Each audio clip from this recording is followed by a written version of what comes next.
Would Jesus spank a child? If so, where would you point someone biblically who can't imagine him doing this?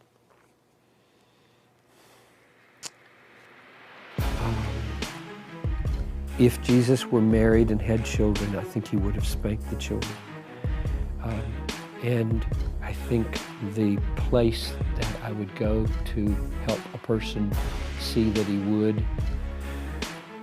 when they can't imagine that he would, is number one, to Matthew 5, where he said, not a jot nor a tittle will pass away from the law until all is accomplished.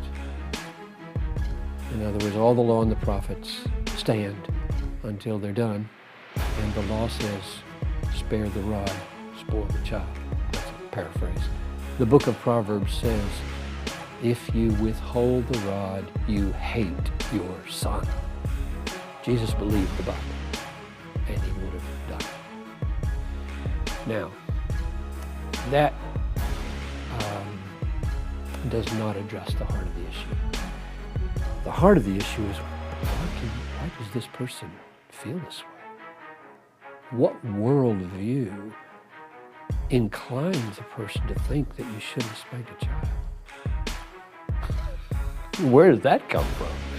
Well, it comes straight out of this culture, I think. It's just, there's a sign that used to be on the side of the 35W bridge on the right as you go north, and the sign simply said this: never, never, never, never, never hurt a child. See that sign? That's all it said. And spanking is equated with hurting children. It's against the law in Sweden to spank a child. It's against the law, I think, in some states in America, I'm not sure, that to spank a child. Well, I will go to jail over that issue. I mean, Talitha's almost to the point, I mean, she is to the point where I don't think in terms of spanking my 13-year-old daughter anymore. But I did when she was little. And I mean, I could give a whole theology of spanking here, but maybe boil it down to why does this person feel squeamish? And my guess is it's a wrong view of God. I mean, deep down, does this person believe that God brings pain into our lives?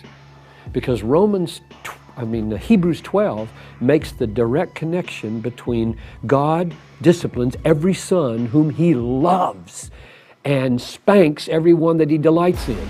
My paraphrase. And the point there is suffering. God brings sufferings into our life, and the writer of the Hebrews makes the connection between the parenting of God of his children through suffering. This is a wrong view of God. God uses suffering to discipline his children. So do we. Now, you don't damage a child. You don't like that and a big black eye or break his arm.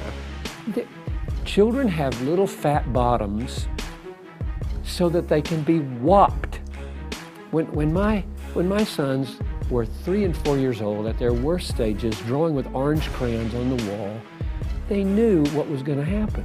So one day, just give you an illustration of how this works emotionally, I found an orange mark on the wall in the hall upstairs from a crayon, just about Barnabas's height. And he's 3 or 4. And so I get Barnabas, I said, come here, Barnabas. Did you make that mark on the wall? Yes. At least he's honest. I said, we have a rule against that. You know you cannot draw on the wall with your crayons. You're old enough to know that. Yes. So what should happen?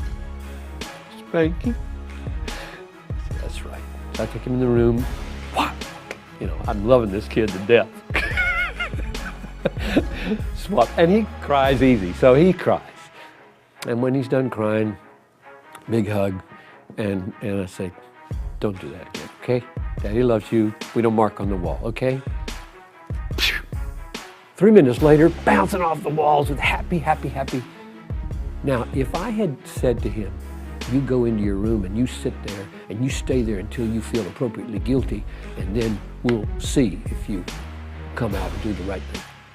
What a wicked way to punish a child. I mean, spanking is so clean, it's so quick, it's so relieving. A kid feels like he's done atonement and he's out of there and happy. These modern, I sound like a real old-fashioned guy, huh? These modern, time out, go sit in the corner and think, baloney, give me a spanking, I want to go play. I just think spanking is really healthy for children. And it is a measured deliverance of a non-damaging act of mild pain that makes the child feel the seriousness of what he's done. It is not beating, it's not abuse. There is a clear difference. The very word spank exists because there's such a thing as a loving way to whop a child on his behind or his chunky thigh.